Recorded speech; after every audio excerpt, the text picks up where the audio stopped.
I never thought I'd be responsible for potentially ruining the lives of thousands of people.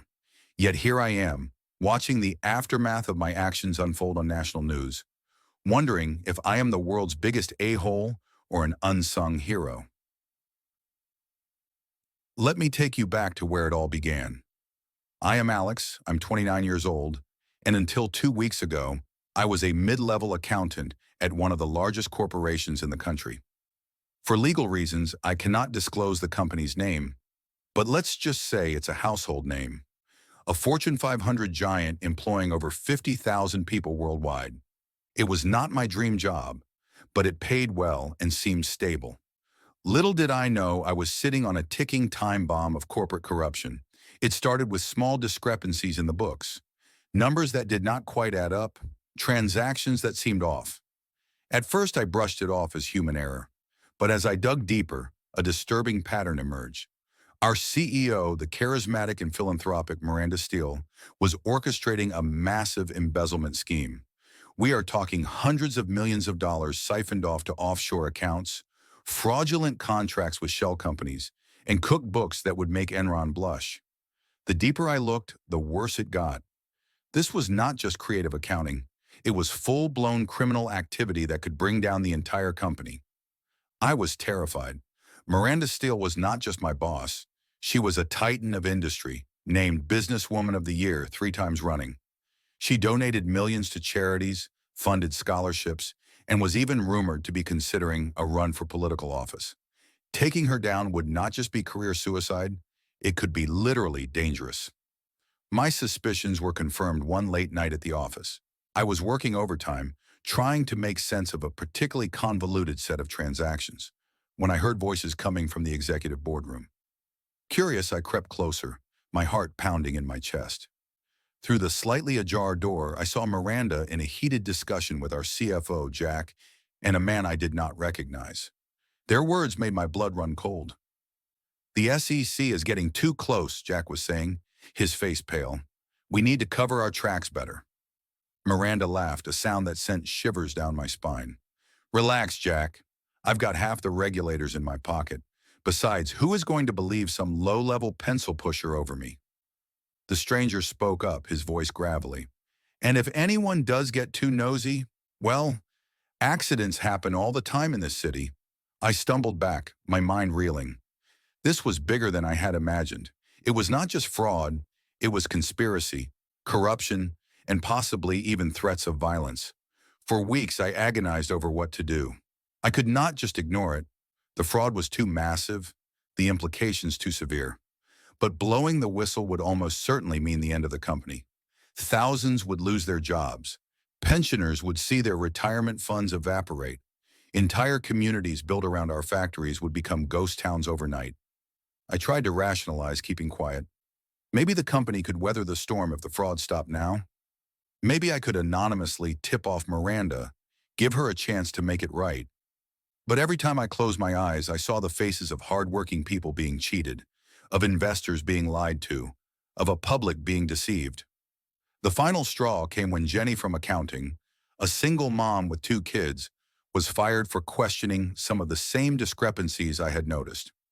I watched her clean out her desk, tears in her eyes, knowing she was just collateral damage in Miranda's scheme. That night, I made my decision. I gathered all the evidence I could and took it to the SEC and the FBI. The agent I spoke to, a no-nonsense woman named Agent Chen, listened to my story with growing alarm. "You understand the gravity of what you're doing?" she asked me, her eyes searching mine. "Once we move on this, there's no going back. Your life will never be the same." I nodded, my mouth dry. "I understand, but I can't live with myself if I stay silent." The day the story broke, all hell broke loose. Miranda was led out of the company's headquarters in handcuffs. The company's stock plummeted, and chaos reigned. I had been promised anonymity, but in the world of high finance, secrets do not stay secret for long. Within days, I was vilified in the press as a corporate traitor. Miranda's PR machine painted me as a disgruntled employee out for revenge, a liar, a fraud. Death threats poured in. I had to move, change my phone number, disappear from social media. But that was not the worst of it. As I had feared, the company began to crumble. Thousands of employees, good, honest people who had no idea what was happening in the executive suite, lost their jobs. Suppliers went unpaid.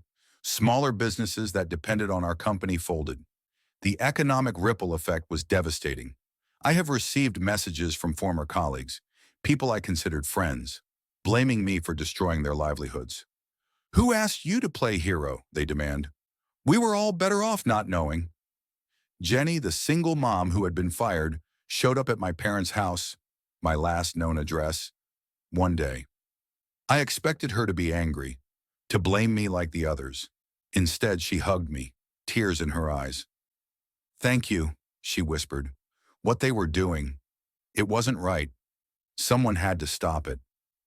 Her words were a small comfort in the storm of controversy that had become my life. For every person who thanked me, there were dozens who cursed my name. Part of me wonders if they are right. Did I do more harm than good? Should I have found another way, one that would not have brought down the whole house of cards?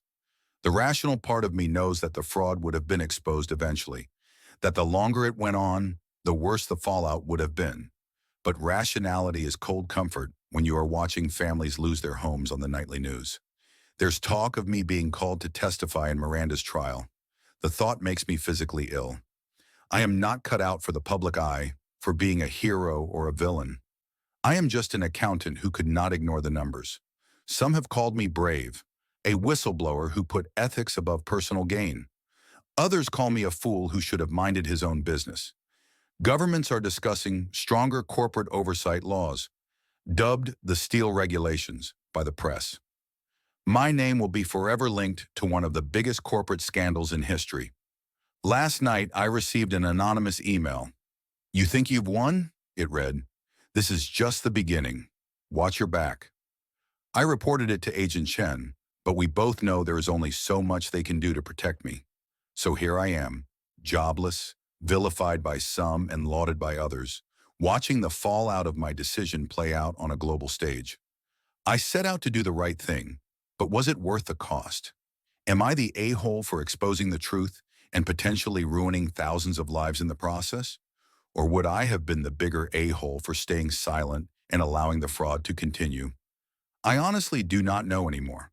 My moral compass is spinning wildly, and I am left wondering, in a world of corporate greed and corruption, is there really such a thing as doing the right thing?